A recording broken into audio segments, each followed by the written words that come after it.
Hello there, and welcome back to Sleeping with Science Stories. If this is your first time on the channel, remember to subscribe and turn on notifications so you don't miss the next stories. And if this video helps you relax, leave a gentle like a quiet thank you. Look up at the night sky.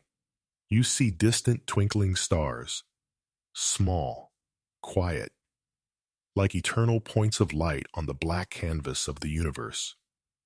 Those tiny points of light, some large enough to swallow Earth's entire orbit, others smaller than a city, but heavier than the sun, spinning hundreds of times per second, some exploding with the force of 1 billion nuclear bombs every second, some so bright they emit more light than an entire galaxy containing hundreds of billions of stars.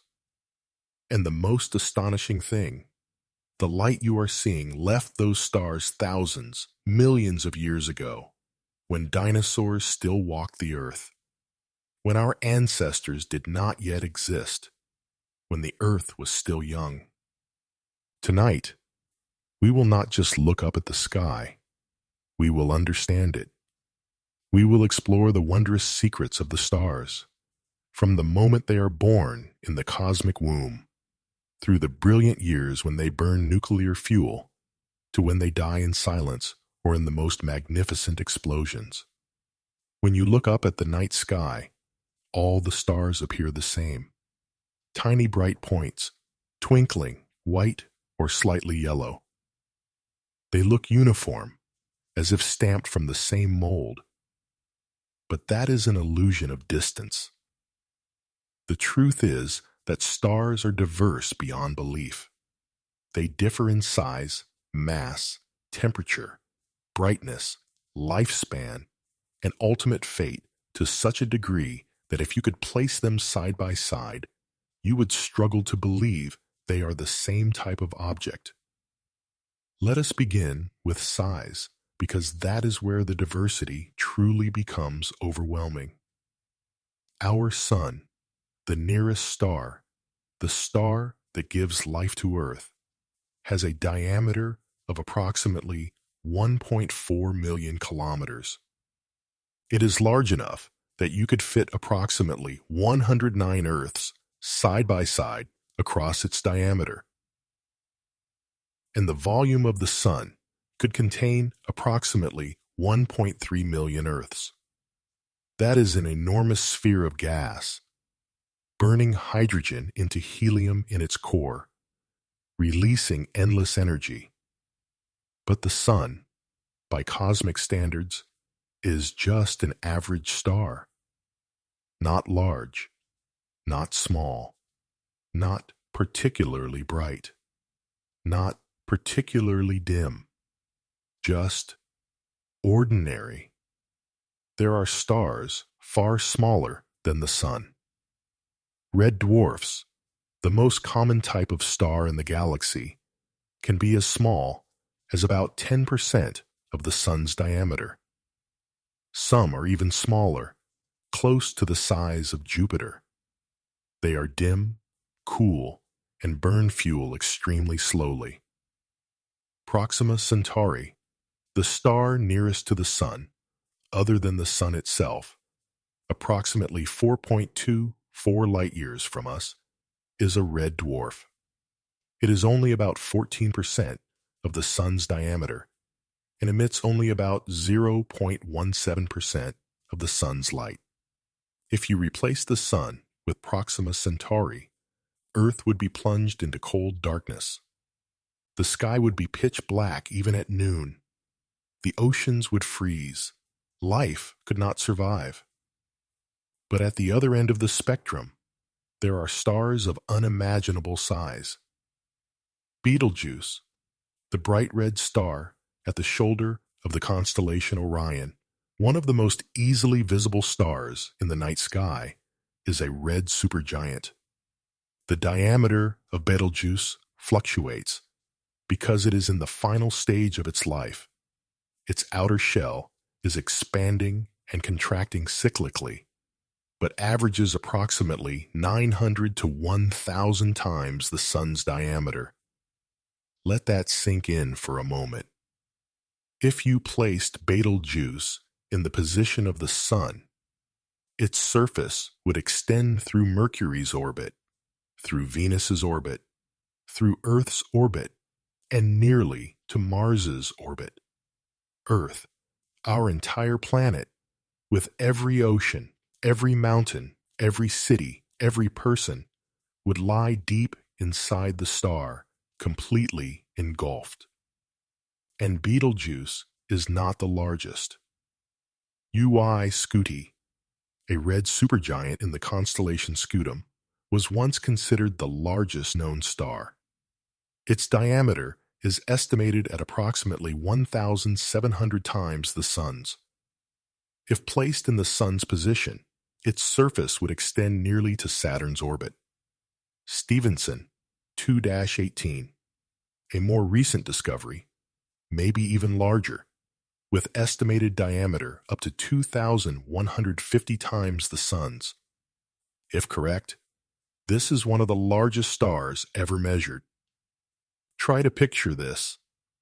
Light travels at 300,000 kilometers per second, fast enough to circle Earth 7.5 times in 1 second. Light from the Sun takes about 8 minutes and 20 seconds to reach Earth.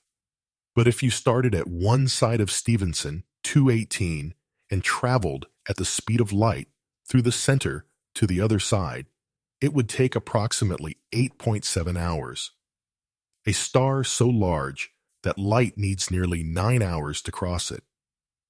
These giant stars are not only large, they are also extremely bright and extremely rare. They burn fuel at a terrifying rate and live only a few million years before dying in magnificent supernova explosions. But physical size is not the whole story. Because there are stars, tiny in size, but extremely dense, extremely massive, and extremely strange.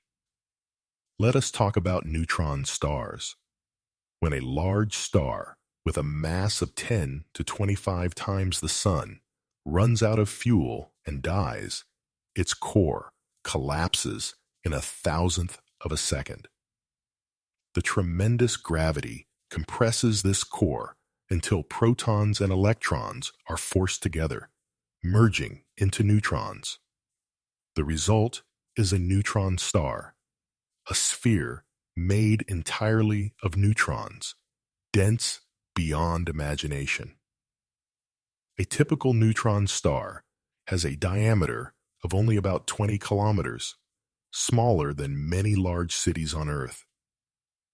You could drive across it in a few minutes, but it contains more mass than the Sun, approximately 1.4 times the Sun's mass, all compressed into a sphere only 20 kilometers in diameter. Its density cannot be grasped through everyday experience. 1 teaspoon of neutron star matter, just a small spoonful, would weigh approximately 100 million to 1 billion tons. That is the mass of a mountain, compressed into the size of a sugar cube. If you dropped a teaspoon of neutron star matter onto the ground, it would pass through Earth like a bullet through butter, falling straight down to the center of the planet. The surface of a neutron star is equally strange. The gravitational force at the surface is approximately 100 billion times stronger than on Earth. If you stood on a neutron star, assuming you were not instantly crushed, you would weigh billions of tons. Anything falling onto the surface of a neutron star would be accelerated to a significant fraction of the speed of light and strike with the energy of a nuclear bomb.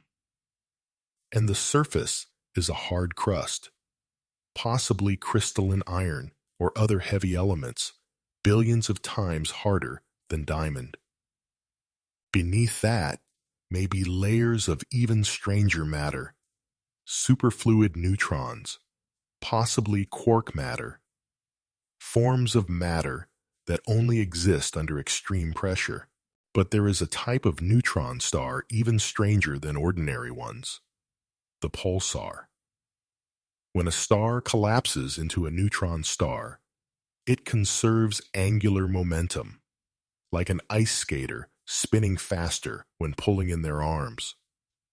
When the star contracts from millions of kilometers down to just 20 kilometers, its rotation speed increases tremendously. The result is a neutron star that can spin hundreds of times per second. PSRRJ 1748-2446 AD. The fastest spinning pulsar known rotates 716 times per second. That is 716 complete rotations every second.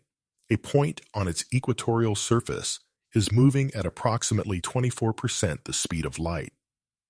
Try to picture an object heavier than the sun, spinning more than 700 times per second, never slowing down, never wobbling, with the precision of an atomic clock.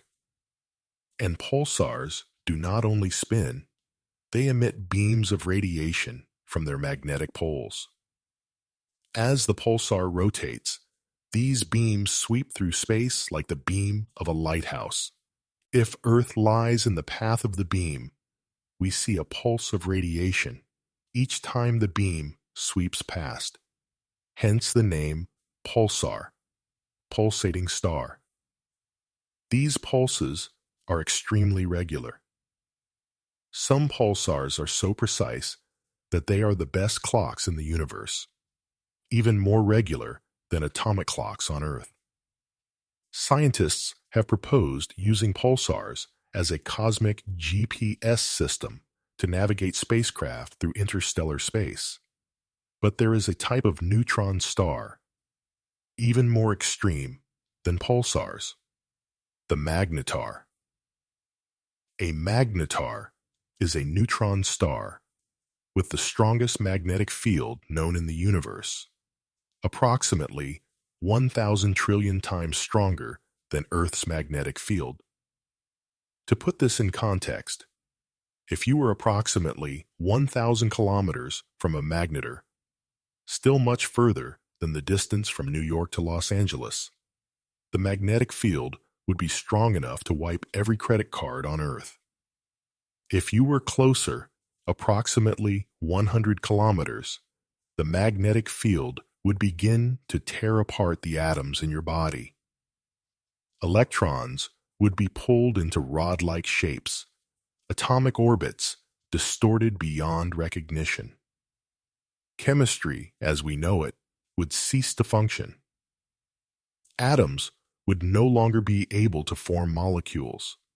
Your body, all matter, would disintegrate at the atomic level. And magnetars are not silent.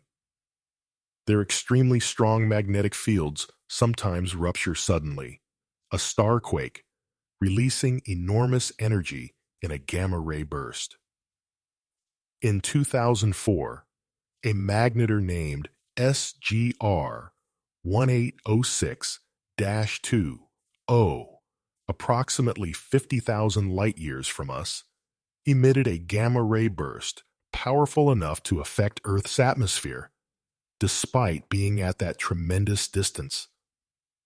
In 1/10 of a second, it released more energy than the sun emits in 150,000 years. If a magnetar were 10 light-years from us, still much further than the nearest star, and emitted a gamma-ray burst directed toward us, it could destroy the ozone layer, causing mass extinction.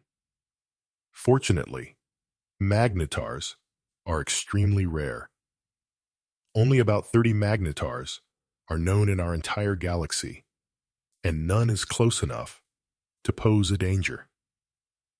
Now let us move to brightness, because some stars are so bright, they defy imagination. The sun radiates energy at a rate of approximately 3.8 times 10 to the 26th power watts. That is an enormous number, 380 billion trillion megawatts. Every second, the sun converts approximately 4 million tons of mass into pure energy. But once again, the sun is only average. R13601, the most massive star known, located in the Tarantula Nebula in the Large Magellanic Cloud, has a mass approximately 215 to 260 times the sun's, and it is approximately 8.7 million times brighter than the sun. Let that sink in. Nearly 9 million times brighter than the sun. If you placed R136A1 in the position of Proxima Centauri, the nearest star other than the sun, it would appear brighter than the sun as seen from Earth, despite being more than 250,000 times further away. You could read a book by its light at night. It would cast clear shadows. Earth would have no true night, only dim nights bathed in the light of a distant star. But even R136A1 is not the brightest for a brief period. When a large star dies in a supernova explosion, for a few weeks, it can shine with the brightness of billions of stars. A typical supernova can be as bright as the entire galaxy containing it, a galaxy with 100 to 400 billion stars. A single star, in the moment of its death, shining brighter than 100 billion stars combined. In 1006, a supernova exploded approximately 7,200 light-years from Earth. It was bright enough to be visible in daytime. At night, it was bright enough to read by. Astronomers in China, Japan, Europe, and the Arab world all recorded it as a new star appearing in the sky. In 1054, another supernova, which created the Crab Nebula we can still see today, was bright enough to be visible in daytime for 23 days. These explosions occurred thousands of light-years from us. If a supernova occurred closer, say a few hundred light-years away, it could be brighter than the full moon, producing light comfortable enough to read by at night for many months. And there is a type of supernova even more powerful, a hypernova or superluminous supernova. These explosions, extremely rare, can be 100 times brighter than an ordinary supernova.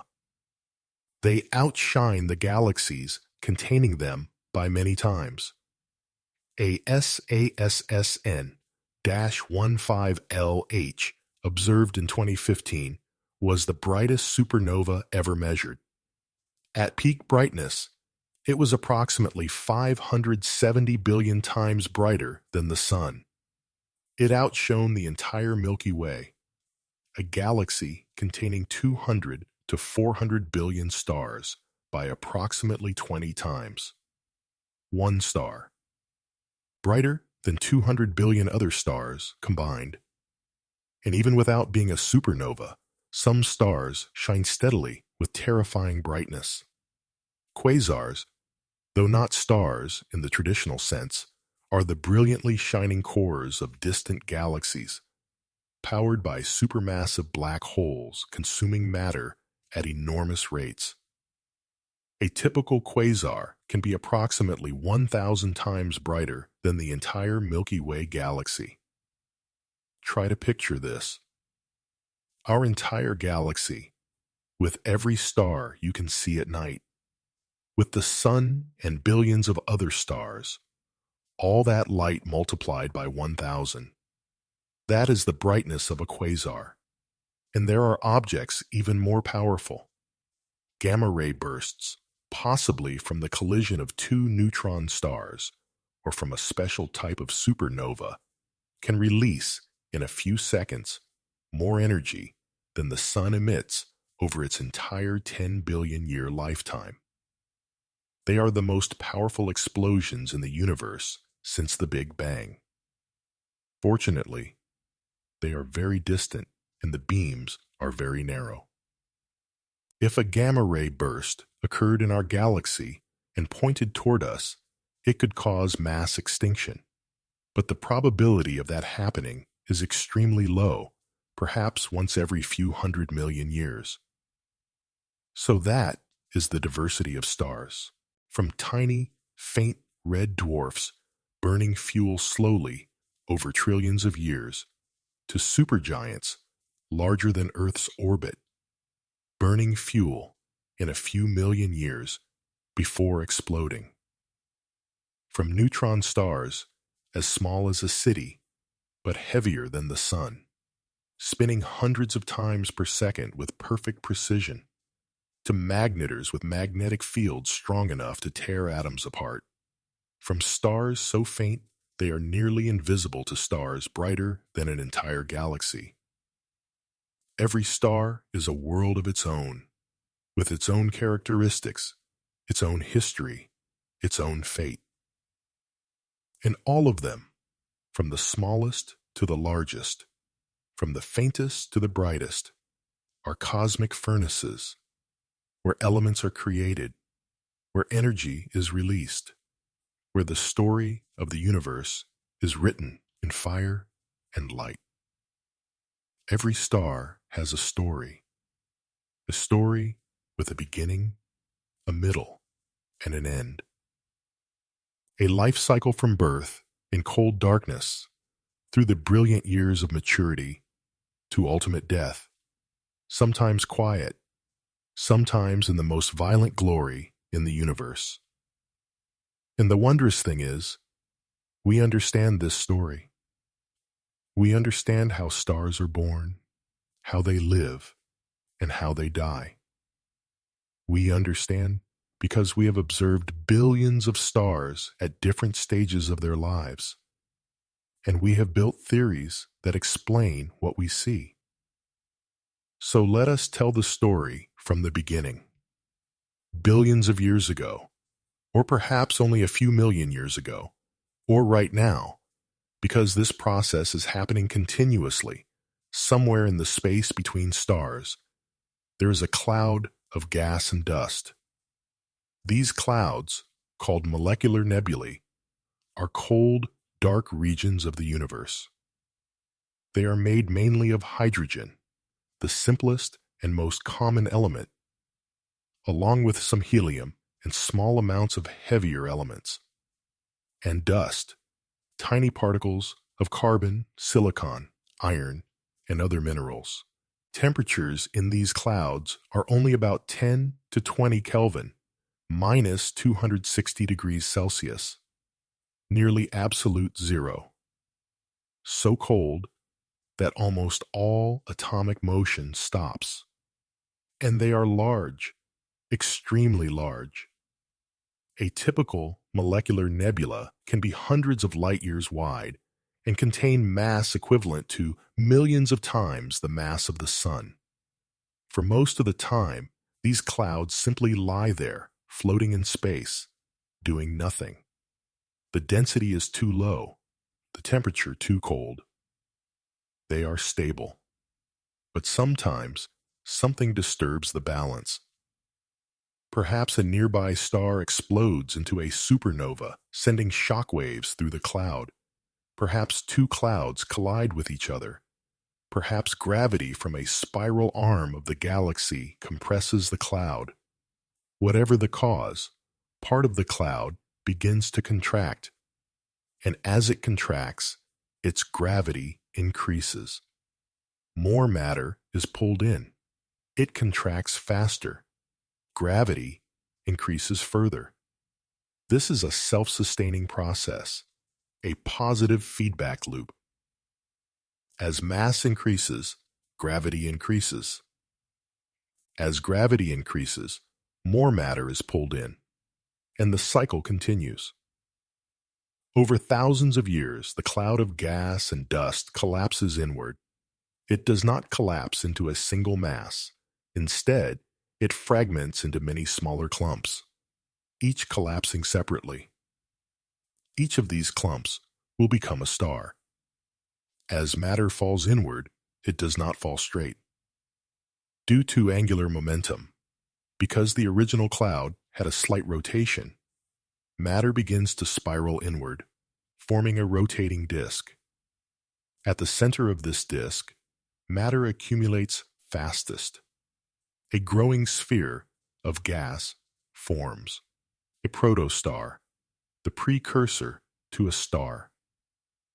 And as more matter falls in, the protostar becomes heavier. Gravity at the center increases. Matter is squeezed tighter, closer together, and when you compress matter, it heats up. Like when you pump a bicycle tire, the pump becomes warm.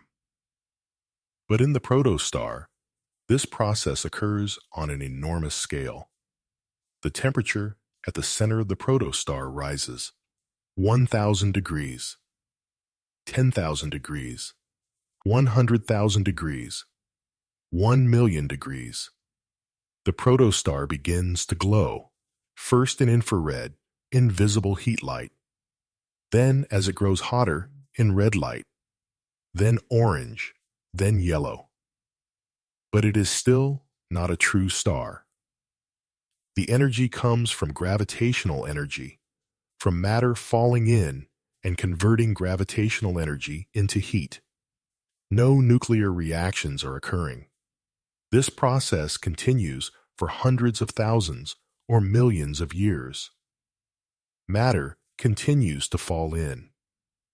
The protostar continues to grow, heavier, hotter, and then, one day, the temperature at the core reaches a critical threshold, approximately 10 million degrees Celsius. At this temperature, something wondrous happens. Fusion, thermonuclear reaction. Hydrogen atoms at the core, compressed to tremendous density, begin colliding with each other with enough energy to overcome the electrical repulsion between positively charged protons. When two hydrogen nuclei, each a single proton, come close enough, the strong nuclear force, the strongest force in nature, acting at extremely short distances, takes over and binds them together. Through a series of complex reactions, 4 hydrogen nuclei combine into one helium nucleus. But there is something strange. The helium nucleus is slightly lighter than the combined mass of the 4 original hydrogen nuclei. About 0.7% of the mass disappears. Where did it go? It was converted into energy, according to Einstein's most famous equation, E equals mc squared. A small amount of mass, but capable of producing enormous energy, because c squared, the speed of light squared, is an extremely large number. And suddenly, the protostar has an internal energy source. It no longer depends on infalling matter. It is producing its own energy from within by converting hydrogen into helium. The star is born. Energy from the core radiates outward. It pushes the outer layers of the star outward, resisting the gravity trying to compress them inward. And the star achieves a state of balance, hydrostatic equilibrium. Gravity pulls inward, trying to collapse the star. Pressure from fusion pushes outward, resisting the collapse. These two forces balance perfectly, and the star is stable. It will remain in this state for most of its life, burning hydrogen into helium at the core, releasing energy, shining into space. The time it stays in this stable phase, called the main sequence, depends on its mass. Heavier stars burn fuel extremely fast. A star with a mass 20 times the sun's may remain on the main sequence for only a few million years. Lighter stars burn fuel extremely slowly. A red dwarf with 10% of the sun's mass may survive for trillions of years, far longer than the current age of the universe. The sun, with an average mass, will remain on the main sequence for approximately 10 billion years. It has already lived approximately 4.6 billion years, so it is in the middle of its life, but nothing lasts forever. Eventually, the fuel at the core runs out.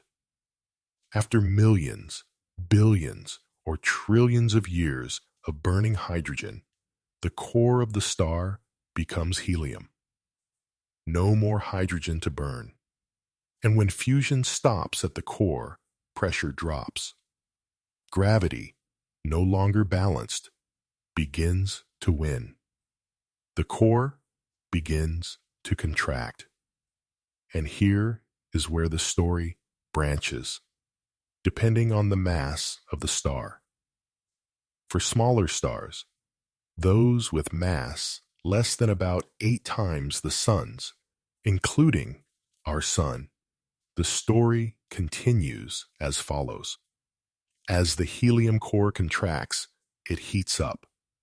The hydrogen shell surrounding the core, still containing unburned hydrogen, reaches a high enough temperature to begin fusion. The star is now burning hydrogen in a shell around the inactive helium core. Energy from this burning shell pushes the outer layers of the star outward. The star begins to swell.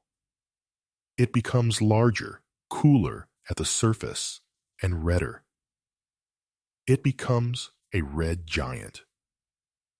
Over the next few 100 million years, the star continues to grow.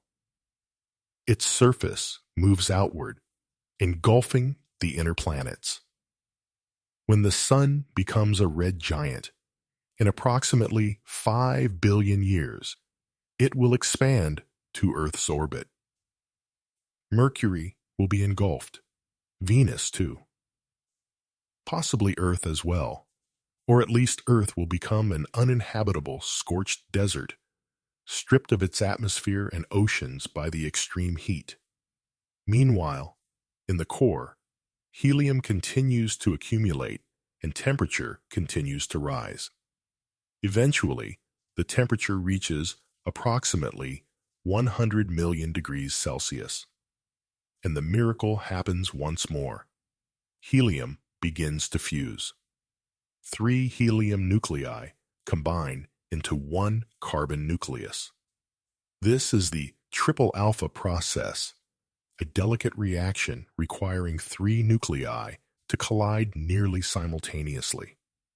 The star is now burning helium into carbon at the core and hydrogen into helium in a shell around the core. But helium burns much faster than hydrogen.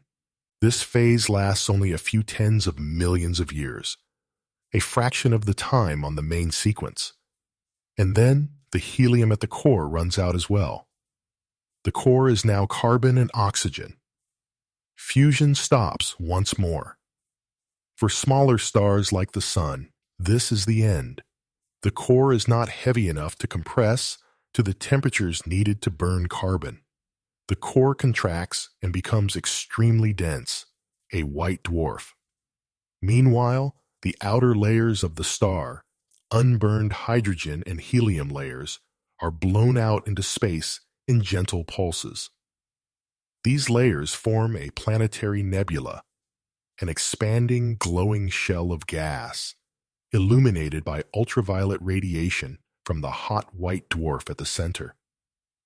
The Ring Nebula, the Dumbbell Nebula, the Helix Nebula, all are planetary nebulae, remnants of sun-like stars that have died.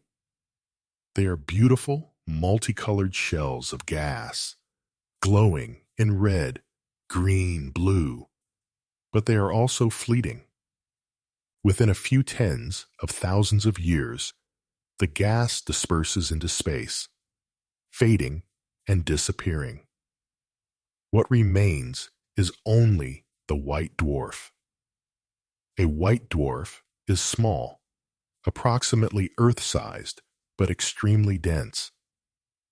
It contains approximately half to two-thirds of the original star's mass, all compressed into a planet-sized sphere.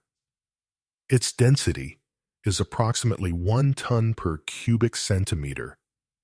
1 teaspoon of white dwarf matter would weigh approximately 1 ton. And it is hot at the surface, initially perhaps 100,000 degrees Celsius or more, glowing brilliant blue-white.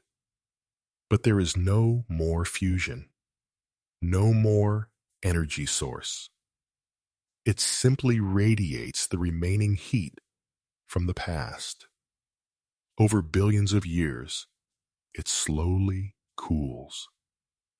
Blue-white shifts to white, then yellow, then orange, then red, then finally black. Eventually, after trillions of years, far longer than the current age of the universe, it will become a black dwarf, a dark, cold sphere of carbon and oxygen, emitting no light, emitting no heat, simply floating in space like a cosmic diamond. The universe is not yet old enough for any white dwarf to have become a black dwarf, but eventually they will. That is the ultimate fate of all small stars. But for large stars, those with mass more than 8 times the Sun, the story is very different. These stars are heavy enough to continue fusion beyond carbon. When the carbon core contracts and heats up, temperature reaches approximately 600 million degrees. Carbon begins to fuse, forming neon and magnesium. When carbon is exhausted, the core contracts again. Temperature reaches 1 billion degrees. Neon fuses, forming oxygen. The core contracts further. 1.5 billion degrees. Oxygen fuses, forming silicon and sulfur. The core contracts further. 2 to 3 billion degrees. Silicon fuses, forming iron. Each of these fusion stages is shorter than the one before. Hydrogen burning lasts millions or billions of years. Helium burning a few tens of millions of years. Carbon burning a few hundred years. Neon burning a few years. Oxygen burning a few months. Silicon burning a few days. Finally, the core of the star looks like an onion, different layers, each made of a different element. On the outside, hydrogen. Inside that, helium. Then carbon, then oxygen, then silicon, and at the center, iron. And here is where the story reaches its critical point. Iron is the most stable element. Fusing iron does not release energy.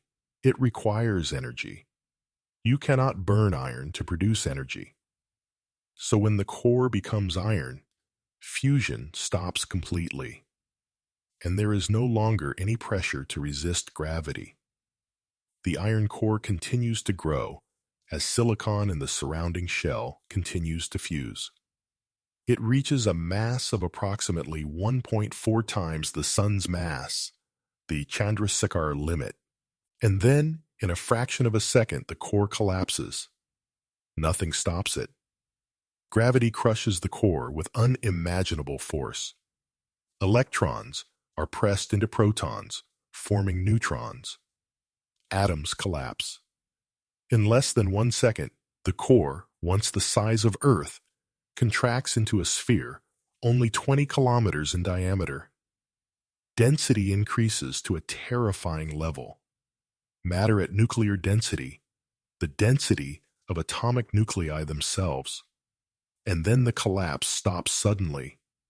Neutrons cannot be compressed further. The core reaches maximum density. But the outer layers of the star, still falling inward at speeds of up to 70,000 kilometers per second, slam into this rigid core. And they bounce back.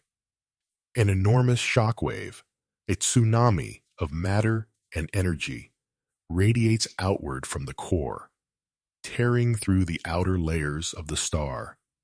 Within a few hours, the shock wave reaches the surface, and the star explodes. Supernova. For a few weeks, this explosion is brighter than the entire galaxy containing it. It releases, in a few seconds, more energy than the sun emits over its entire 10 billion year lifetime. The outer layers of the star, tens of times the sun's mass, are blasted into space at tens of thousands of kilometers per second. And in the extreme temperatures and pressures of the explosion, something wondrous occurs. Elements heavier than iron are created. In the brief seconds of the supernova, gold is created. Silver, platinum, uranium. All elements heavier than iron in the periodic table. These elements cannot be created in a star's ordinary fusion. They can only be created in the extreme temperatures and neutron densities of a supernova. And all these elements, from the carbon and oxygen created in small stars, to the iron created at the cores of large stars, to the gold and uranium created in supernovae, all are blown out into space. They mix with primordial hydrogen and helium gas. They form richer, more complex clouds. And from these clouds, new generations of stars are born, stars with heavier elements. And planets form around these stars, planets made of carbon, silicon, iron, and all the other elements. And on at least one of those planets, these elements combined in special ways. Carbon formed complex molecules. Water accumulated. Chemistry grew more complex. And eventually, life appeared. Life is made of carbon, nitrogen, oxygen, elements created in stars. Your DNA contains nitrogen and phosphorus from stars. Your bones are made of calcium from stars. Your blood contains iron from stars. The gold ring on your hand was created in a supernova billions of years ago. You are not merely made from stardust. You are stardust. Every atom in your body, except hydrogen, created in the Big Bang, was forged in the core of a star or in the fire of a supernova. You are the living legacy of long-dead stars. Every breath you take contains nitrogen from stars. Every heartbeat pumps blood, containing iron from stars. Every thought in your mind occurs in a brain made of stellar atoms. You are not separate from the universe. You are a part of it, an inseparable part. And when you look up at the night sky and see the stars, you are not merely looking at distant worlds. You are looking at your ancestors. And one day, in an unimaginably distant future, the sun will also die. It will become a red giant, engulf Earth, then blow its outer layers into space. The atoms that were once part of you, carbon, nitrogen, oxygen, will be released into space. They will drift for millions of years. They will mix with gas and dust. And eventually, they will become part of another molecular cloud. And from that cloud, a new star will be born. and perhaps a new planet, and perhaps on one of those planets, new life. The cycle continues: birth, death, rebirth. Elements created, released, recycled into new forms. The universe wastes nothing. Nothing is lost. Everything is only transformed. And you are part of that cycle. A temporary, brief, but meaningful part. In this brief moment, your life, compared to the lifespan of stars, those atoms are organized into conscious form. They think, they feel, they love, they wonder about the universe.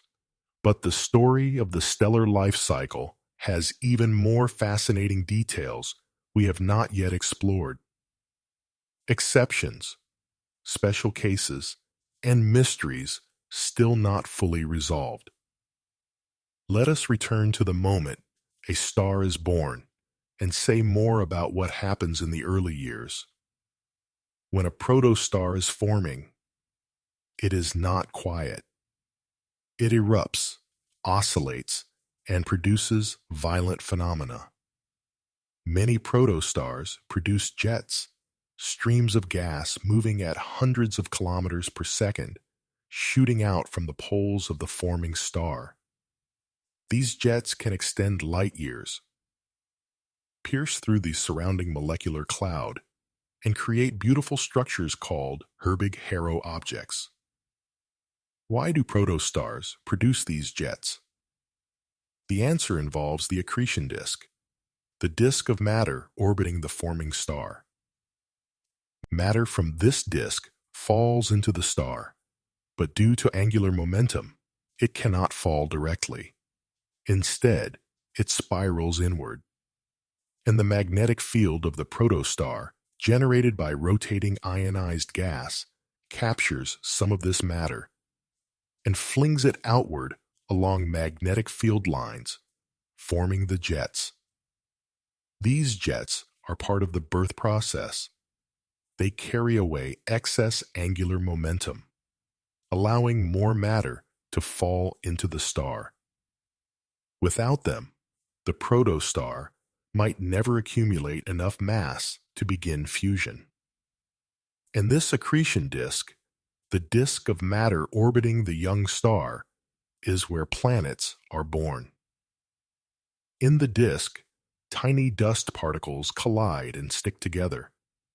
They grow from the size of sand grains to gravel, to boulders, to small bodies several kilometers in diameter.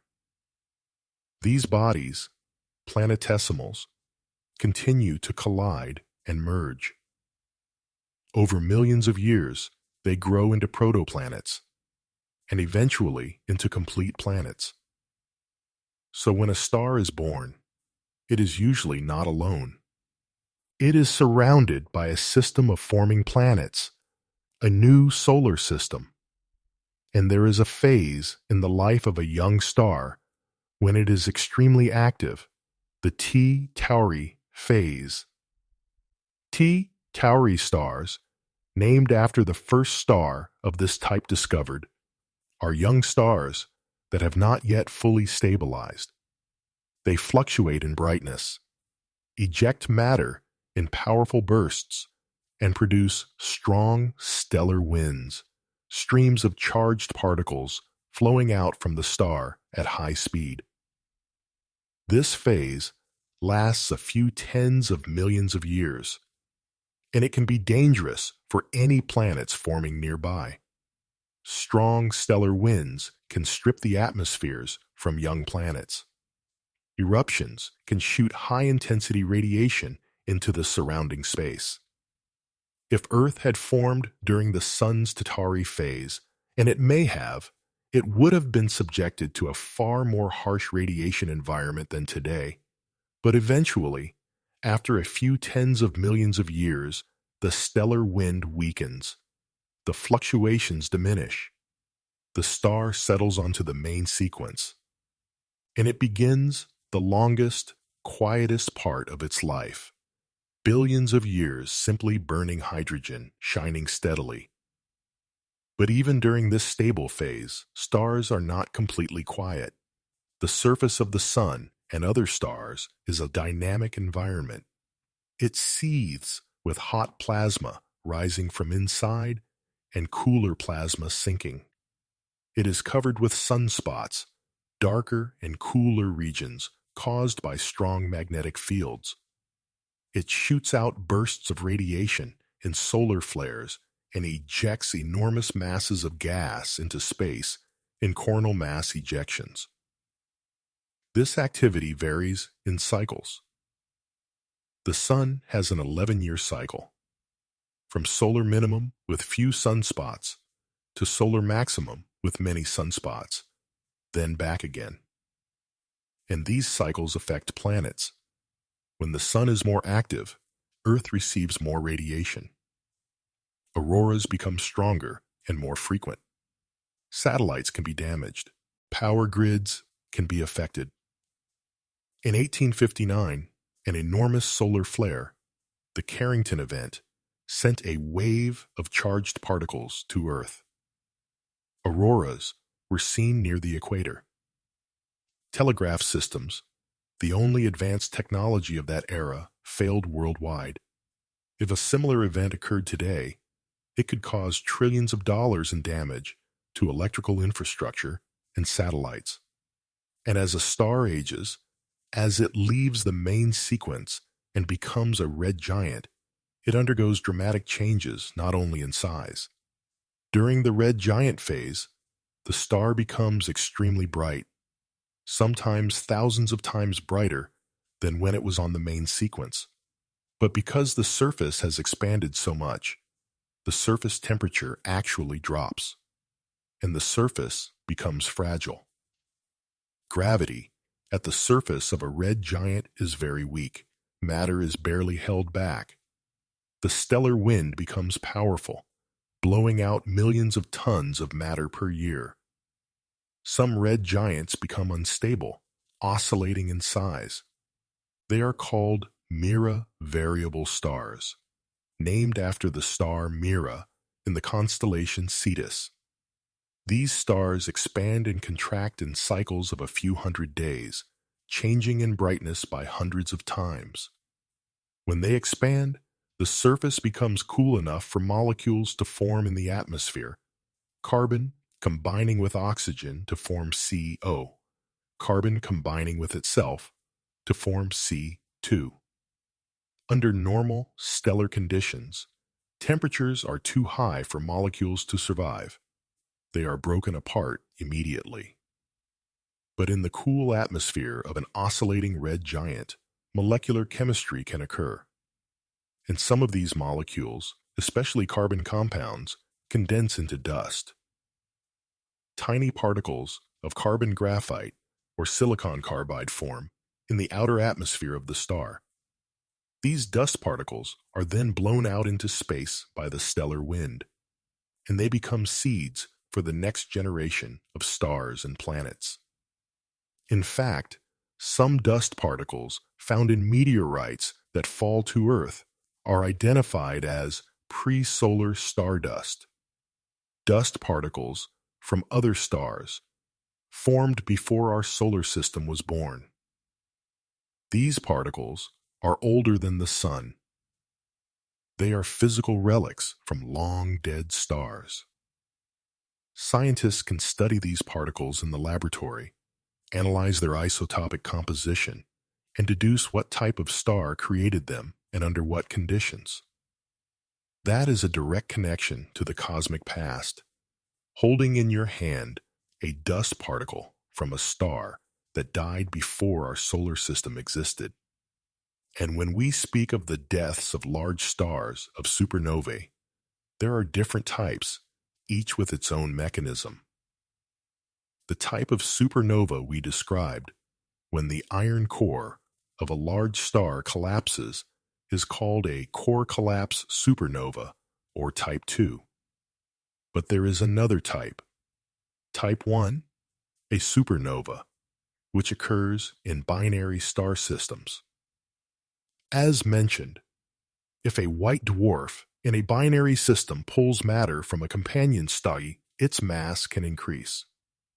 If it reaches the Chandrasekhar limit, approximately 1.4 times the Sun's mass, it can no longer support itself with electron degeneracy pressure.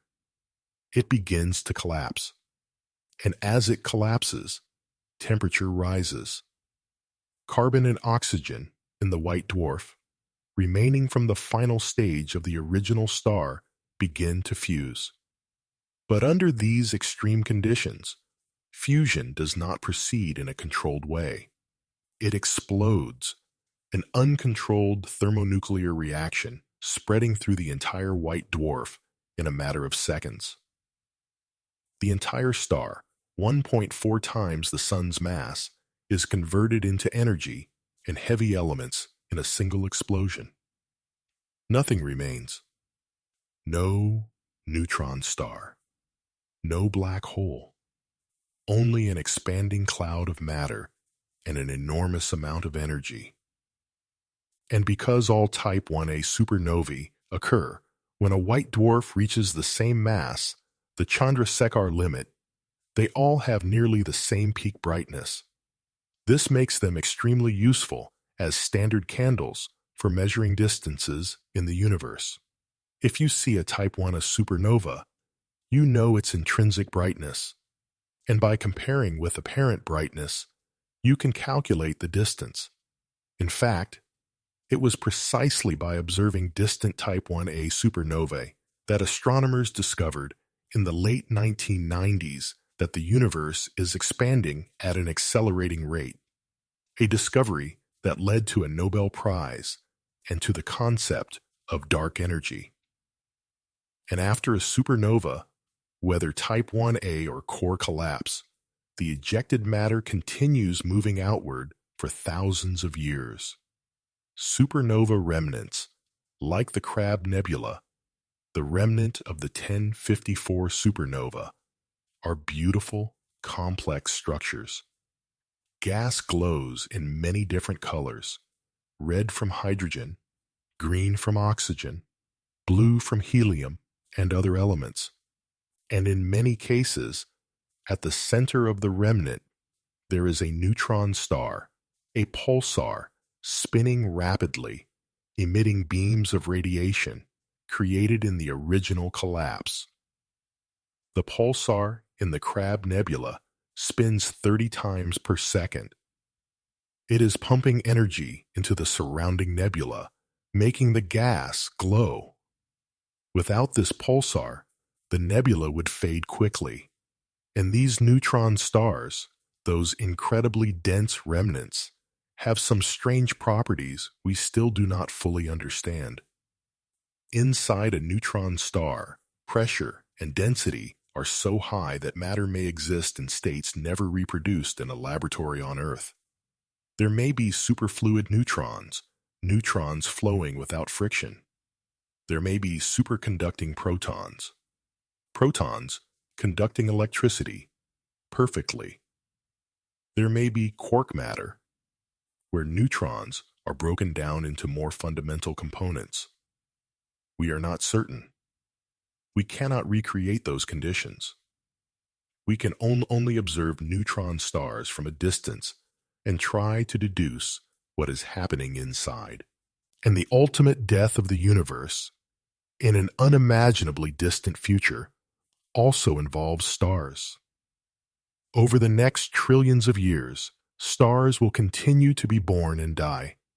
But eventually, after approximately 100 trillion years, hydrogen in galaxies will be exhausted. No more gas to form new stars.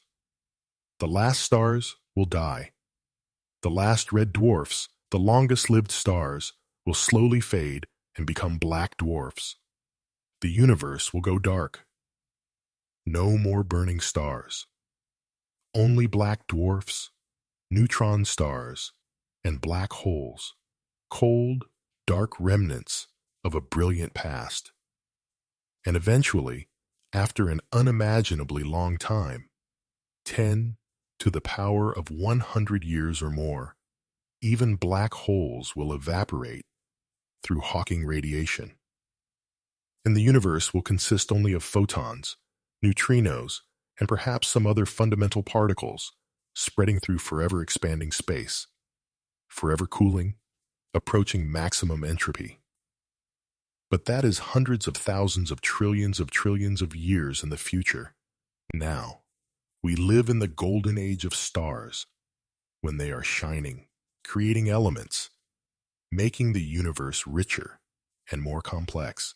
Stars do not simply born, live, and die in isolation.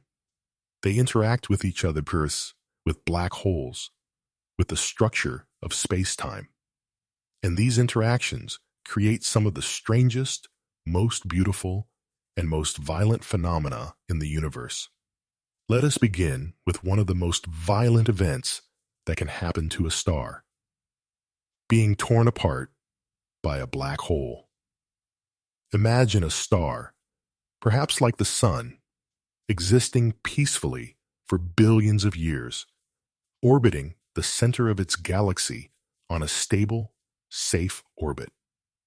But then, a gravitational interaction with another star, a chance encounter in the crowded space near the galactic center, slightly changes its orbit. Just a little. But enough for it to begin moving inward, closer to the galactic center. And at the galactic center, at the center of most large galaxies, lies a supermassive black hole, a monster with a mass millions or billions of times the sun's mass, compressed into a region of space smaller than the solar system. At the center of our Milky Way is Sagittarius, a star, a black hole with a mass approximately 4 million times the sun's, and our unfortunate star is moving toward it. At first, nothing special happens. The star is still far away. It simply orbits the black hole on an elliptical orbit, like planets orbiting the sun. But with each orbit, if the orbit is not completely stable, it may move slightly closer, and closer still. And then, one day, it comes too close. Gravity is not uniform. The part of the star closer to the black hole is pulled more strongly than the part further away. This difference, tidal force, begins to stretch the star. At first, the effect is very small. The star is slightly deformed, stretched in the direction of the black hole. But the star's own gravity still holds it together. But as it moves closer, the tidal force increases rapidly. It increases inversely with the cube of the distance. If you come twice as close, the tidal force increases eightfold. And then the star crosses a critical point, the tidal limit, or the Roche limit for a black hole. At this point, the tidal force from the black hole is stronger than the gravity holding the star together, and the star begins to be torn apart. It does not happen suddenly. Over a period of hours or days, the star is stretched into a thin stream. Astronomers call this spaghettification. Matter from the part of the star closest to the black hole begins to fall in. The more distant part may be flung outward at high speed, and as matter falls into the black hole, it does not fall straight in.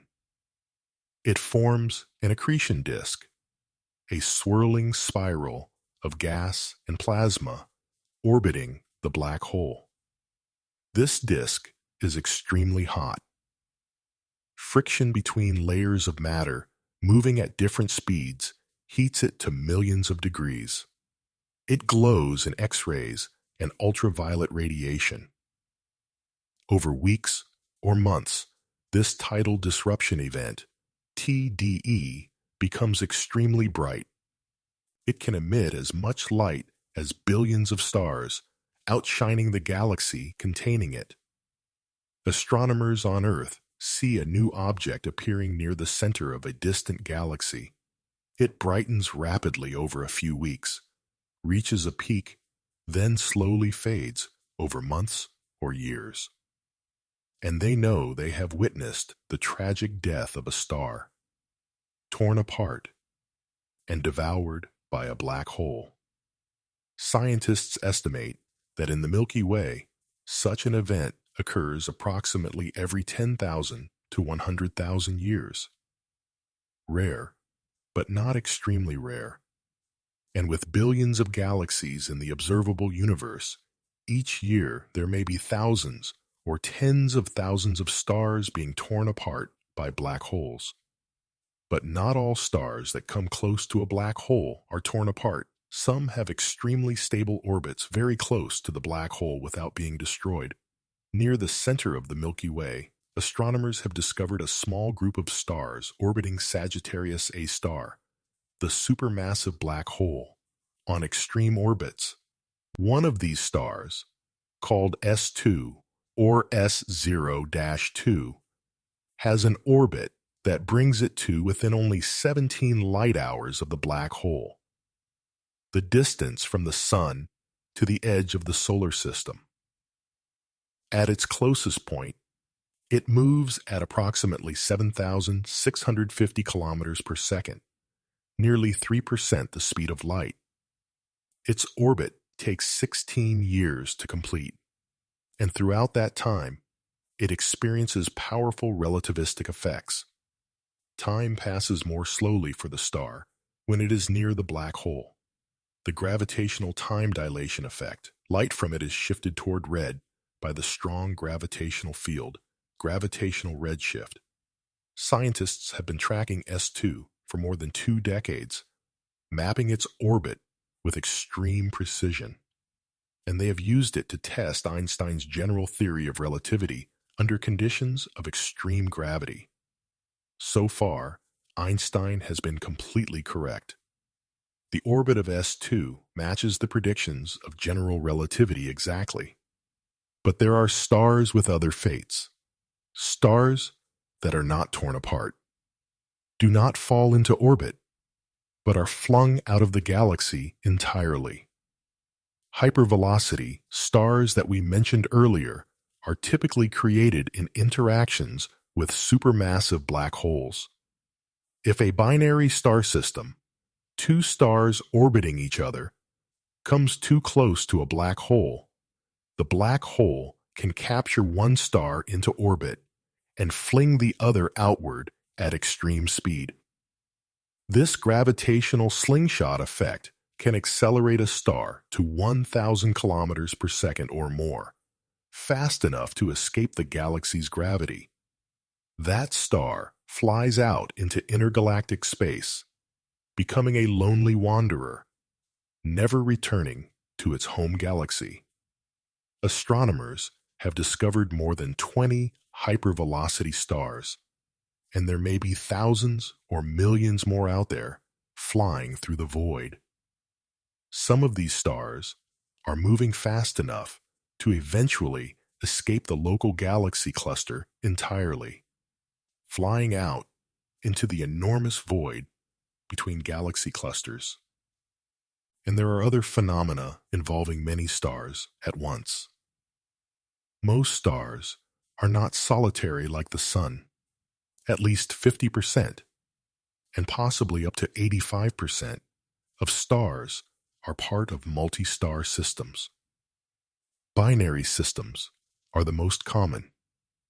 2 stars orbiting their common center of mass. Some binary systems are very far apart, orbiting each other every thousands or millions of years. They barely interact, simply 2 stars that happen to form near each other and are loosely bound by gravity. But some binary systems are extremely close, orbiting each other in just a few hours or days. AM Canum Venaticorum is a binary system where two white dwarfs orbit each other every 17.5 minutes. They are so close that they nearly touch, and one star is pulling matter from the other. In such systems, the interactions can be dramatic. If one star grows larger and evolves into a red giant, its surface may expand until it engulfs the companion star. Both stars eventually orbit inside a shared gas envelope, a phase called the common envelope. Friction between the stars and the gas envelope causes them to spiral closer together. Eventually, the gas envelope is blown away, leaving two cores much closer to each other than before. And if both stars eventually become white dwarfs or neutron stars, and if they are close enough, they may begin to lose orbital energy through gravitational wave radiation, ripples in space-time predicted by Einstein. Over millions or billions of years, they spiral closer and closer together, and eventually they collide and merge. If two white dwarfs merge and the combined mass exceeds the Chandrasekhar limit, the result is a Type 1a supernova, an uncontrolled thermonuclear explosion that tears both stars apart. If two neutron stars merge, the result is a kilonova, a powerful explosion, releasing an enormous amount of energy and producing a gamma-ray burst. And during the merger, something wondrous happens. The heaviest elements in the periodic table are created. Gold, platinum, uranium, all elements heavier than iron that cannot be created in ordinary supernova, are forged in the extreme temperatures and neutron densities of a neutron star merger. In 2017, astronomers directly observed such an event for the first time. GW 170817 through both gravitational waves detected by LIGO and Virgo, and light detected by dozens of telescopes around the world. They saw two neutron stars spiraling into each other and merging, creating a bright kilonova and releasing an enormous quantity of gold and platinum, possibly approximately 10 times Earth's mass in gold. So the gold ring on your hand, every gold atom, was created not just in a star, but in the violent collision of two dead stars billions of years ago. And there are systems even more complex than binary stars. Triple star systems, 3 stars bound by gravity, are also relatively common. Usually, 2 stars orbit close together, and a third star orbits that pair at a greater distance. Alpha Centauri, as mentioned, is a triple star system.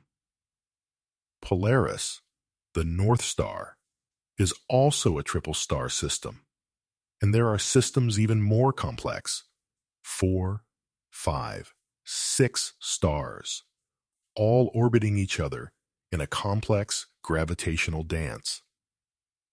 Castor, in the constellation Gemini, is a 6-star system, 3 binary pairs, all orbiting a common center of mass. Imagine a planet orbiting one of those stars. The sky would have 2, 3, or even more suns, rising and setting at different times, creating complex patterns of light and shadow. And far beyond individual systems, there are enormous stellar assemblies. Open clusters, like the Pleiades, the 7 sisters, contain from a few dozen to a few thousand stars, all born at the same time from the same molecular cloud. They are loosely bound by gravity and will eventually disperse after a few 100 million years as the stars gradually fly off in different directions. But globular clusters are far more durable structures. A globular cluster is a sphere containing from tens of thousands to millions of stars, all tightly bound by gravity, orbiting the galactic center. Omega Centauri, the largest globular cluster in the Milky Way, contains approximately 10 million stars within a region only about 150 light-years in diameter. At the center of a globular cluster, stars are packed so tightly that the average distance between them is only about 1 light-year or less, hundreds of times closer than the distance between the Sun and Proxima Centauri. If Earth were located in a globular cluster, the night sky would be filled with stars. Instead of the few thousand stars visible to the naked eye as we see, there would be millions. The sky would be so bright that there would be no true night. Only dim nights bathed in the light of millions of stars. And in that crowded environment, stars interact more frequently. Close encounters and gravitational exchanges occur. Binary systems form and break apart. Stars can be captured or flung away. Globular clusters are also ancient. Some of the oldest structures in the galaxy formed in the first billion years after the Big Bang. The stars within them are old, metal-poor stars. They formed from nearly primordial hydrogen and helium before many generations of stars enriched the universe with heavier elements. And then there are phenomena involving not the motion of stars, but how their light travels through the universe. Einstein's general theory of relativity predicts that gravity bends space-time. And when light travels through curved space, its path is bent. This creates the effect of gravitational lensing. If a massive object, like a galaxy or galaxy cluster, lies between us and a more distant star or galaxy, the gravity of the nearer object bends the light from the distant one. The result can be strange and beautiful. If the alignment is nearly perfect, light from the distant object is bent equally from all sides, forming a bright ring around the near object, an Einstein ring. If the alignment is imperfect, the distant object appears distorted, stretched into arcs or multiple images. Astronomers have observed hundreds of cases of gravitational lensing. Some of the most famous images from the Hubble Space Telescope show distant galaxies distorted into long arcs, curving around nearer galaxy clusters.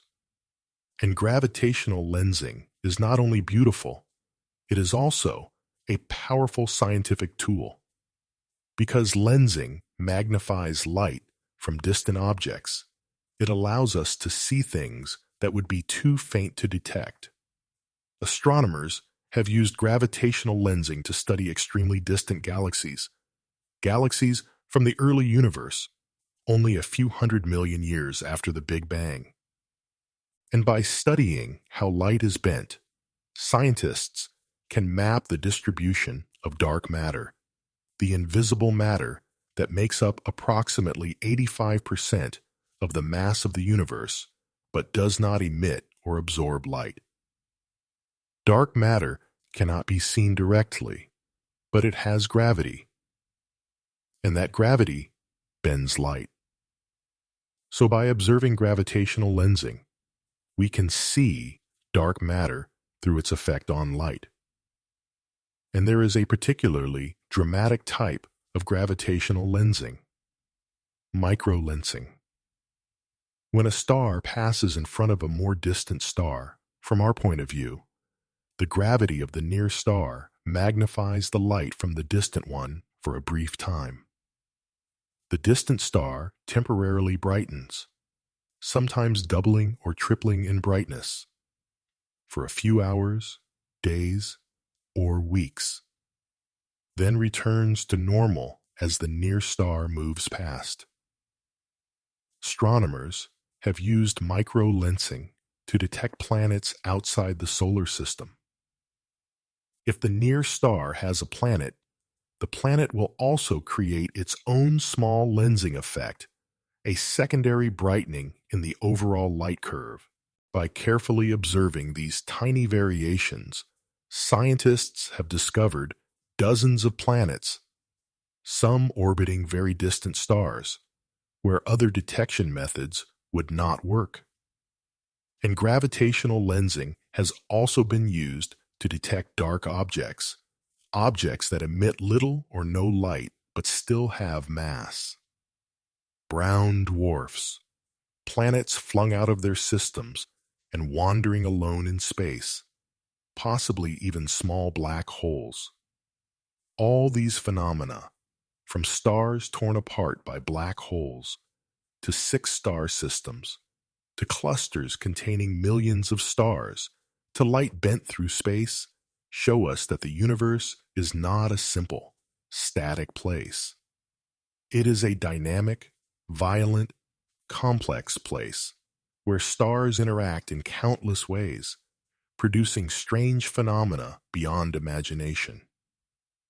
When you look up at the night sky and see the stars, you are not looking at the present. You are looking at the past. Light does not travel instantly. It has a speed, the fastest speed in the universe, but still finite. 300,000 kilometers per second, or approximately 9.5 trillion kilometers per year, 1 light year. And so, when you see a star 100 light years away, the light you see left that star 100 years ago. You are seeing the star as it was, not as it is. Proxima Centauri, the nearest star other than the Sun, is 4.24 light years away. When you see it tonight, if you have a powerful enough telescope, as it is too faint to see with the naked eye, you are seeing light that left it more than 4 years ago. If Proxima Centauri were to suddenly explode into a supernova right now, which cannot happen as it is too small, but imagine it, we would not know for more than 4 years. Light from the explosion would take 4.24 years to reach us. Sirius, the brightest star in the night sky, is 8.6 light years away. The light you see tonight left Sirius around 2016. Vega, the bright star in the constellation Lyra, is 25 light years away.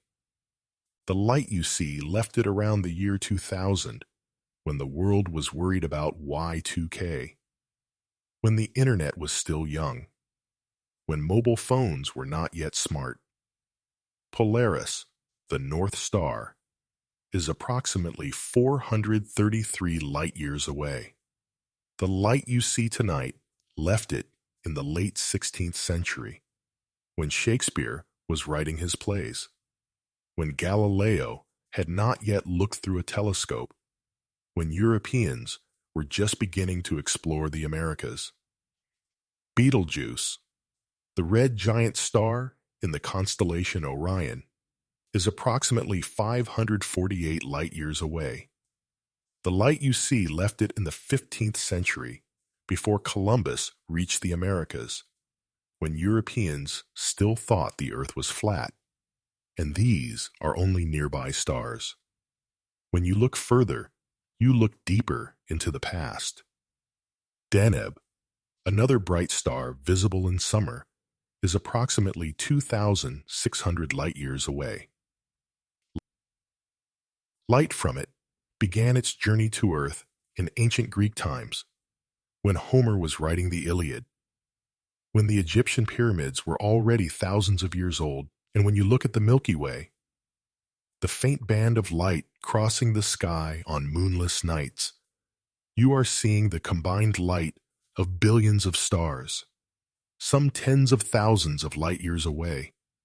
If you look toward the center of the Milky Way, toward the constellation Sagittarius, you are looking at light that has been traveling for approximately 26,000 years.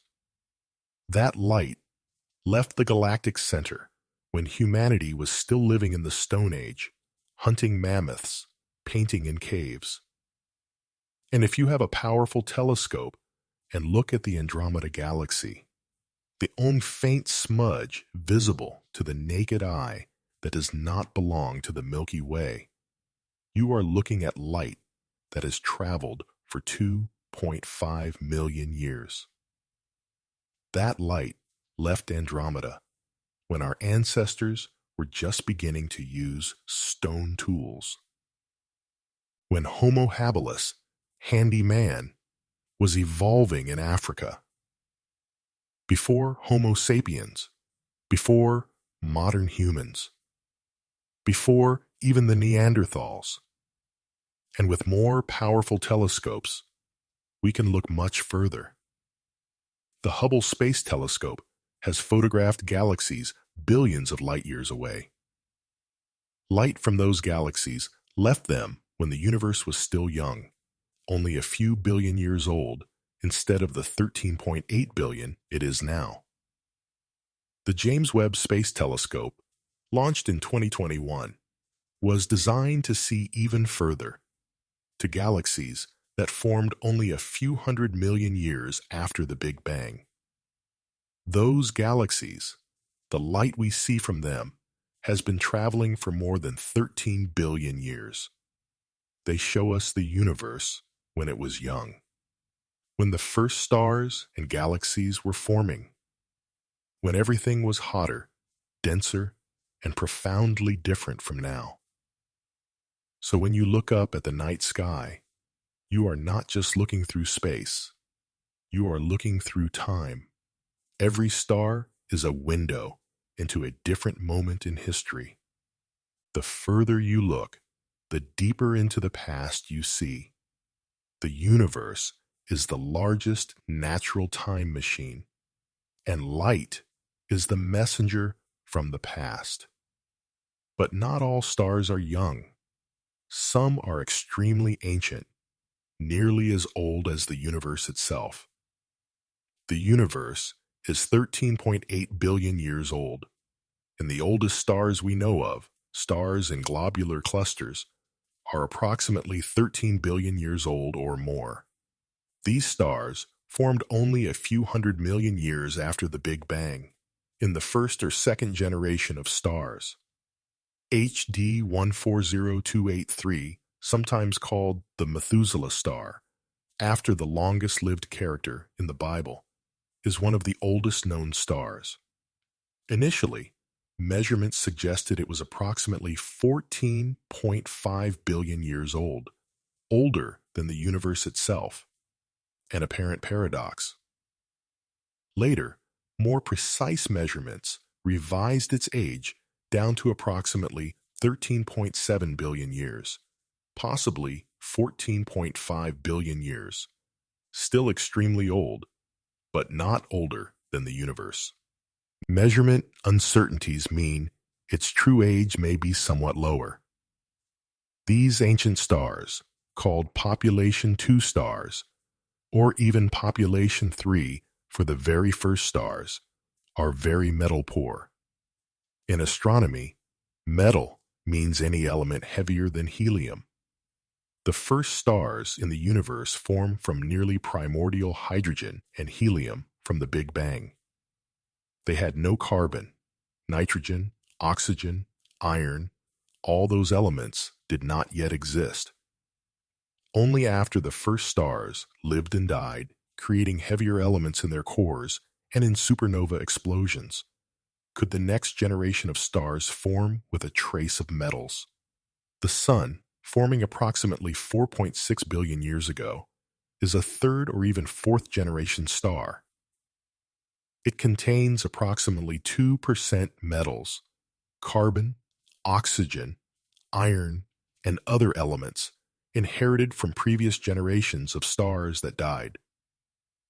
But ancient stars in globular clusters may contain only 0.01% or even 0.001% metals.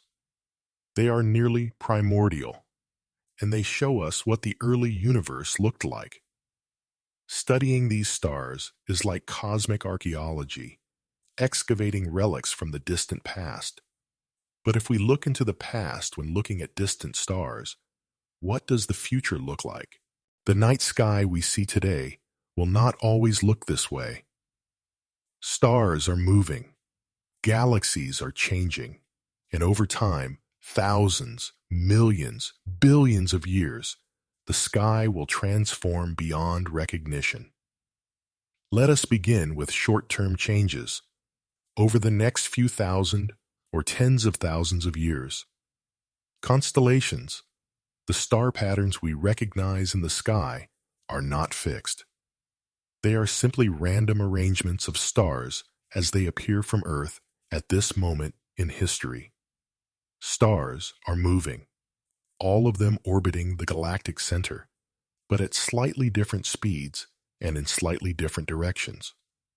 Over time, their relative positions change.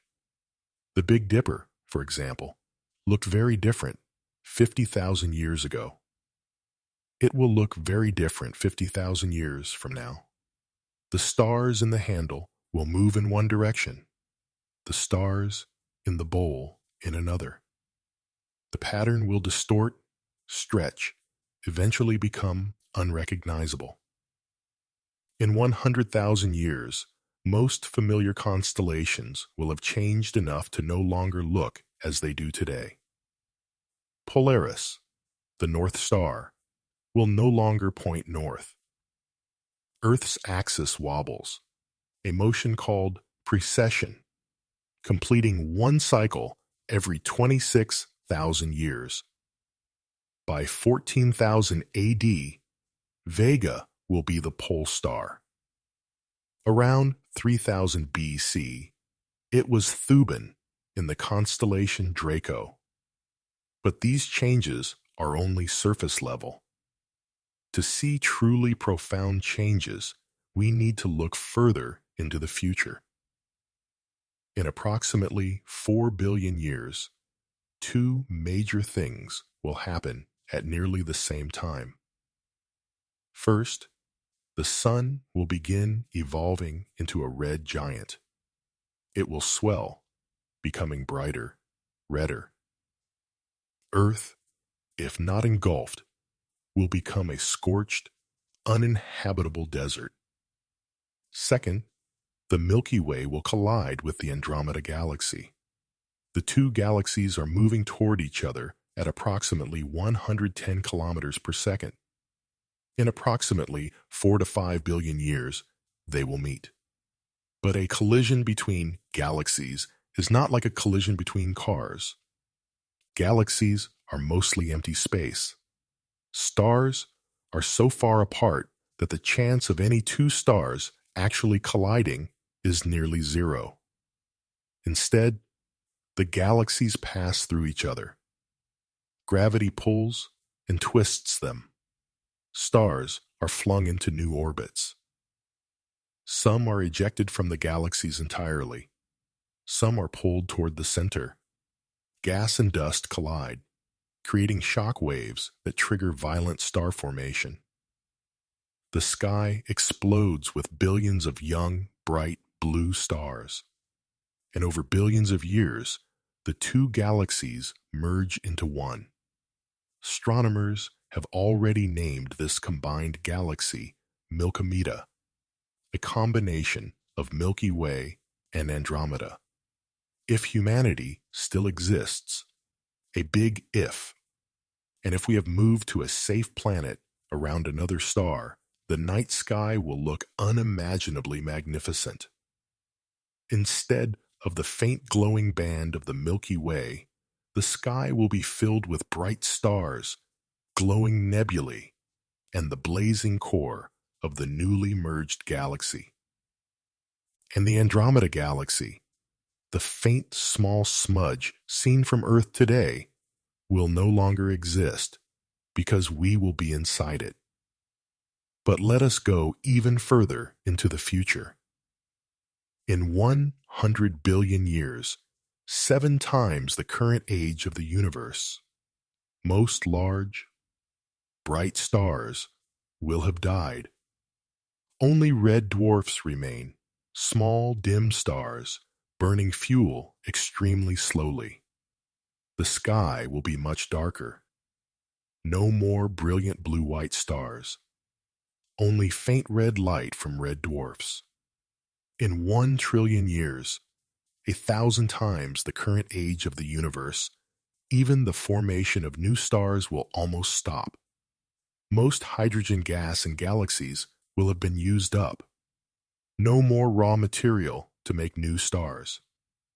The last burning stars, the smallest, longest-lived red dwarfs, will continue for another few trillion years.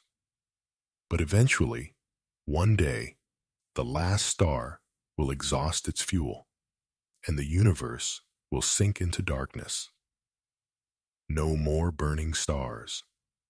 Only remnants, white dwarfs cooling into black dwarfs, neutron stars, black holes. The sky will be completely black. No stars to see. No light, except perhaps faint radiation from black dwarfs still retaining a little heat. But even then, the story is not over. Galaxies will continue to exist, dark assemblies of black dwarfs, neutron stars, and black holes, held together by gravity. And over extremely long spans of time, 10 to the 20 years, 100 billion years, even galaxies will dissolve. Gravitational interactions between objects will slowly alter orbits. Some objects will gain energy and be flung out of the galaxy. Others will lose energy and fall toward the center, eventually swallowed by the central black hole. Eventually, galaxies will fly apart, lonely remnants drifting through forever expanding space. And after even longer spans, 10 to the power of 40 years, even matter itself may decay. Protons, once thought to be permanently stable, may eventually decay into lighter particles. If this happens, even black dwarfs, the final remnants of stars, will slowly dissolve, particle by particle.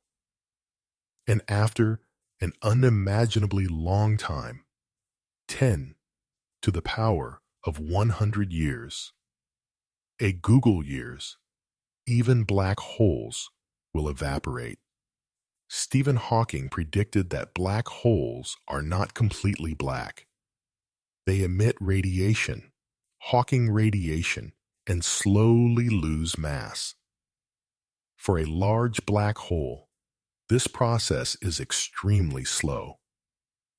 A black hole with the mass of the Sun would take approximately 10 to the power of 67 years to evaporate. A supermassive black hole at the center of a galaxy would take 10 to the power of 100 years or more. But eventually, all of them will disappear. And then, the universe will consist only of photons, particles of light, and other fundamental particles, spreading through forever expanding space, forever cooling, approaching absolute zero. This is called the heat death of the universe, the state of maximum entropy, where there is no more free energy, no more structure, nothing happening. Or perhaps there is another ending. Some theories predict the Big Rip, where dark energy causes the universe's expansion to accelerate without end until it tears apart galaxies, then stars, then planets, then atoms. Or the Big Crunch, where expansion reverses, the universe contracts, galaxies collide, temperatures rise, and everything collapses back into a singularity.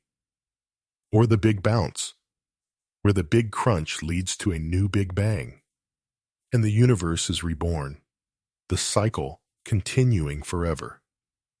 We do not know which ending will occur. We are still trying to understand dark energy, dark matter, and the ultimate fate of the universe. But whatever the ending, it lies in an unimaginably distant future, trillions, quadrillions, a Google of years away. Right now, at this very moment, we live in the golden age of the universe, the era when stars are shining, when galaxies are forming structure, when life can flourish on countless worlds. This is the best time in the history of the universe to be alive. Before us, the universe was too hot, too dense, too chaotic. After us, it will be too cold, too empty, too dark. But now, in this brief span of time, just a few tens of billions of years in the history of a universe lasting trillions of years or more, stars are shining, life is evolving, and consciousness is contemplating the universe. We are unimaginably fortunate to live at this moment. When you look up at the night sky tonight and see the stars, remember that you are looking into the past. That light has been traveling for years, decades, centuries, millennia to reach you. And remember that this sky, those familiar constellations, the Milky Way stretching across it, the particular arrangement of stars, is temporary. It changes, evolves, and will look completely different in the distant future. Stars are not just distant points of light in the sky. They have been part of the human story since we first looked up and wondered.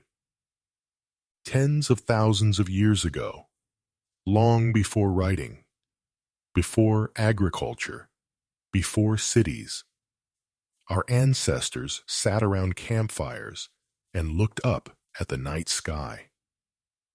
And they noticed patterns. They saw that certain stars were always near each other. They saw that these patterns moved across the sky in predictable ways, and they began to tell stories about them. These stories, the constellations, differed between cultures. The Greeks saw Orion, the great hunter. Ancient Egyptians saw Osiris. The Chinese saw Shen, one of the three stars. The Maya saw a turtle. The same stars, different stories. But the fascination was the same. The desire to understand the sky, to find meaning in the patterns, to connect with something greater than oneself. And stars were not only stories, they were practical tools, essential for survival. Our ancestors recognized that the position of stars changed with the seasons.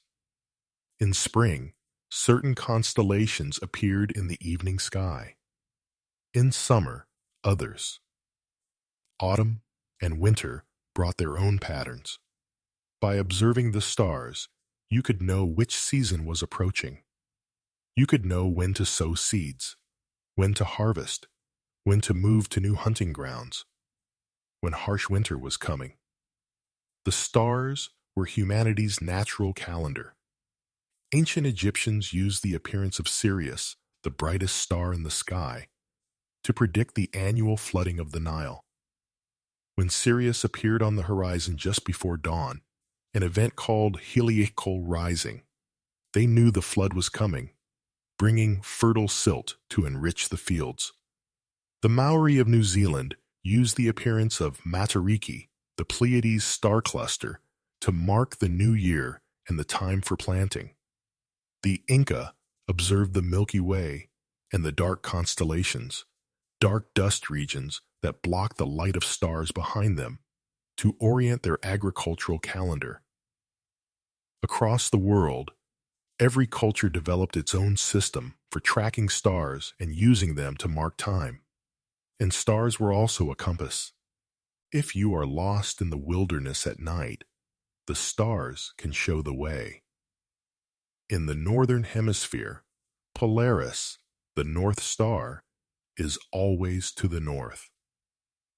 Find it, and you know which direction is north. How to find Polaris? Use the Big Dipper. The two stars at the edge of the bowl, the pointer stars, point straight to Polaris. Draw a line through them. Extend it about 5 times the distance between them, and you reach Polaris. In the southern hemisphere, there is no equivalently bright pole star, but the Southern Cross points south. Extend the long axis of the cross downward about 4 times its length, and you find the celestial South Pole. Ancient sailors used stars to navigate across vast oceans. No landmarks, no reliable maps, only the sky. The Polynesians were extraordinary navigators. They crossed the Pacific in outrigger canoes, finding tiny islands thousands of kilometers apart, guided by stars, waves, and birds. They memorized the positions of hundreds of stars. They knew which stars rose and set where on the horizon. They knew how to use this information to navigate, even when clouds obscured part of the sky. The Vikings used stars to cross the Atlantic, from Scandinavia to Iceland, Greenland, and eventually North America, centuries before Columbus.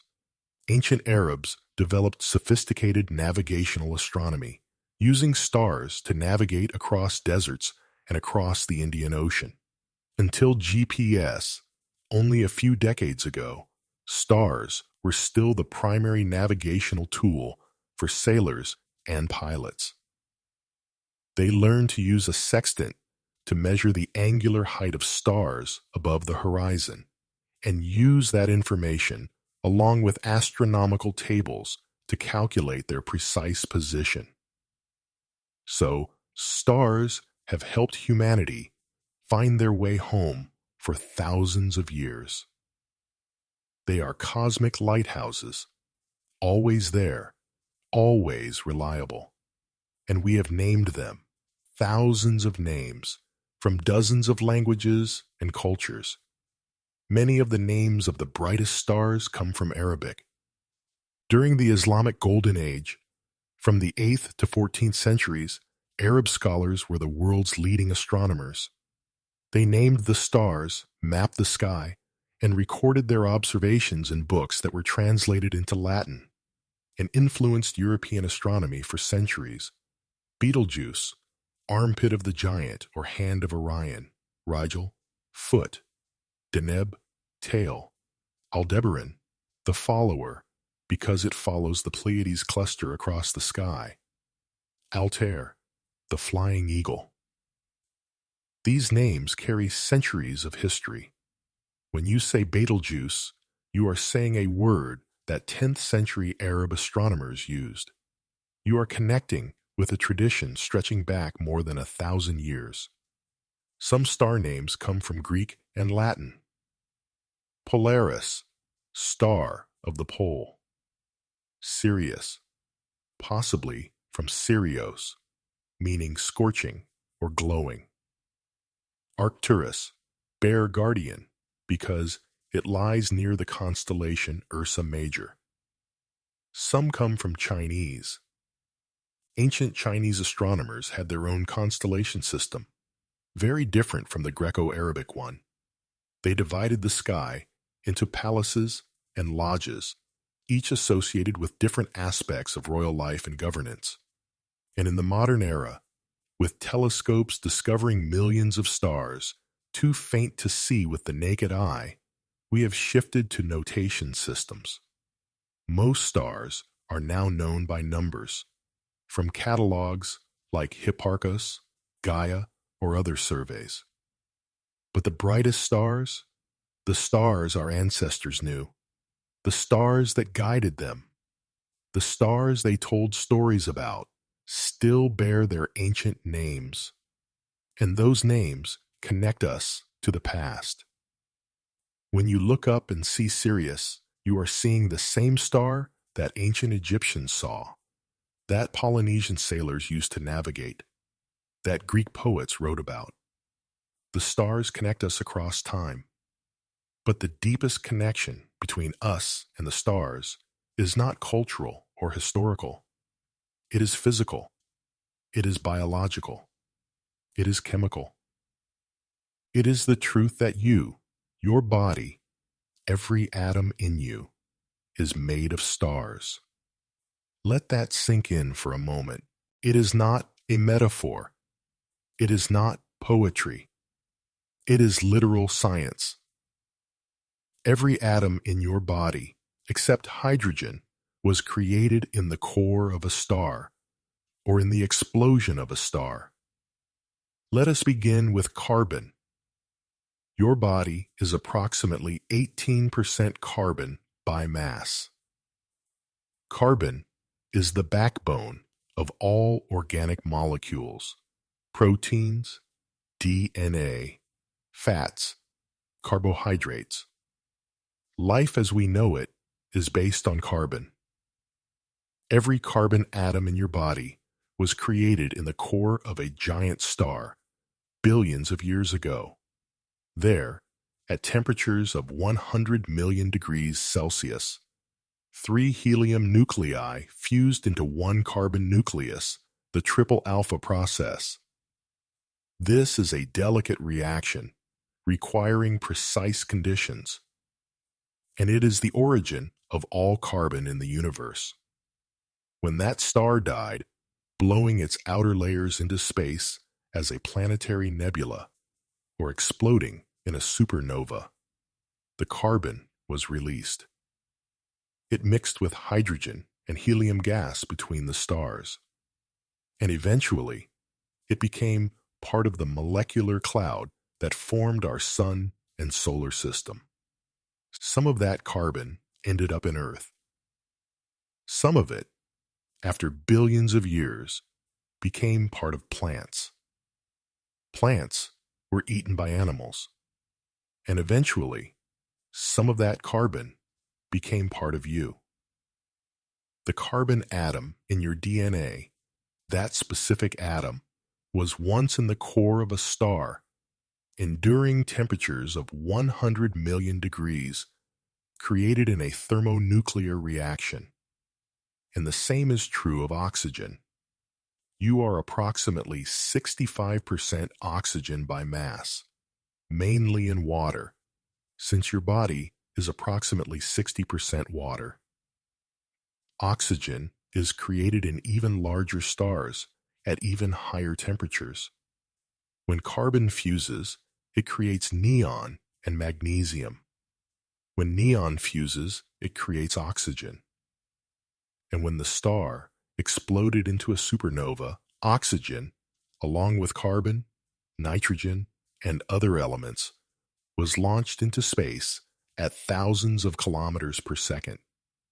The nitrogen in your DNA, in your proteins, created in stars.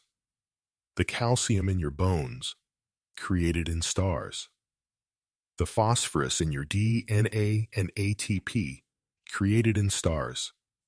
The iron in your blood, in the hemoglobin molecule that carries oxygen to every cell, was created in the final seconds of the life of a massive star, just before it exploded into a supernova. In the core of that star, silicon fusion created iron. And iron accumulated, growing, until the core became too heavy to support itself. Then it collapsed, and the star exploded. The iron from that core, created in the final seconds before collapse, was blown out into space. And a small portion of it, after billions of years, became part of Earth. And an even smaller portion of that became part of you. Right now, in your blood, there are billions of iron atoms, each created in a supernova explosion, each carrying the history of a dead star. And heavier elements, like iodine in your thyroid gland, copper in your enzymes, zinc in your proteins, were created under even more extreme conditions. Many of them come from the merger of neutron stars. When two neutron stars spiral into each other and collide, in the extreme temperatures and neutron densities of the explosion, the heaviest elements are created. Gold, if you wear a gold ring, was created in such an event. Uranium in Earth's core, providing some of the heat that keeps the planet warm and geologically active. Likewise. So, you are not only made of stardust, you are made from many different stars, from many different events. Carbon from a red giant star, oxygen from a larger star, iron from a supernova, gold from a neutron star merger. You are a collection, a mosaic, from dozens or hundreds of different stars that lived and died over billions of years. And this is not only true of you, it is true of everything on Earth. Trees are made of stardust. Animals are made of stardust. The oceans, mountains, air all contain elements created in stars. The phone in your hand, the silicon in the chip, the copper in the wires, the rare earth elements in the screen, all from stars. The city around you, the steel in buildings, the concrete in roads, the glass in windows, all from stars. The entire planet, except for most of the hydrogen created in the Big Bang, is the legacy of stars. And this means you are not separate from the universe. You are not an outside observer looking in. You are an inseparable part of it. The universe is not something you study. It is something you are. You are the way the universe knows itself. You are stars organized into conscious form. For billions of years, those atoms, carbon, oxygen, nitrogen, existed in different forms. In the cores of stars, in interstellar gas, in molecular clouds, in the primordial disk around the young sun, in the molten rock of the early Earth, in the atmosphere, in the oceans. And then, approximately 3.8 billion years ago, some of them became part of the first living cell. And since then, they have been part of an unbroken chain of life, passed from cell to cell, from organism to organism, through billions of years of evolution. And now, in this brief moment, they are part of you. They will not stay. You are constantly exchanging atoms with the world around you. You breathe out carbon dioxide, and trees absorb it. Trees release oxygen, and you breathe it in. You eat food, break it down, and integrate its atoms into your body. You excrete waste, returning atoms to the environment. In a few years, most of the atoms in your body will have been replaced. You are a pattern, not a static object. A process, not a thing. And when you die, the atoms will be released. They will become part of soil, of plants, of other animals. The cycle continues. And eventually, in the distant future, when the sun dies and blows its outer layers into space, some of the atoms that were once you will be released into interstellar space. They will drift for millions of years. And perhaps, one day, they will become part of another molecular cloud. And from that cloud, a new star will form. And perhaps a new planet. And perhaps new life. And a creature on that planet, in an unimaginably distant future, may contain a carbon atom that was once part of you. The cycle continues forever. Birth, death, rebirth. Elements created in stars, used by life, released and used again. Nothing is wasted. Nothing is lost.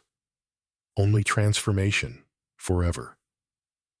So the connection between you and the stars is as deep as it can be. Not only cultural, not only historical, but fundamental physics. You are made of stars. You are stardust. And when you breathe in, remember that the oxygen you are breathing was created in the core of a red giant star billions of years ago. When you feel your heartbeat, remember that the iron in your blood was created in the final seconds before a supernova explosion. When you think, remember that the carbon in your brain, the nitrogen in your neurotransmitters, was forged in the fire of long-dead stars. You are not merely connected to the stars. You are the stars. You are the universe experiencing itself. And in this brief, wondrous moment, your life, those atoms, having traveled through the universe for billions of years, are organized into a form that can wonder, can love, can look up at the sky and feel amazed. That is an unbelievably precious gift, and it comes from the stars. Treasure it. Let it bring you peace, because you are not alone. You are not small or unimportant.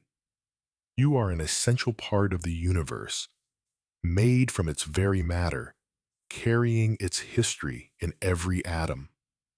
You are stardust, and that makes you wondrous. We have traveled a long journey through the stars, and let your thoughts drift like those stars, silently, gently, in the peace and quiet of space. Let the eyelids grow heavy. Let the mind relax completely. Sweet dreams of distant stars, of gravitational dances in the darkness. Until next time, in the next science story.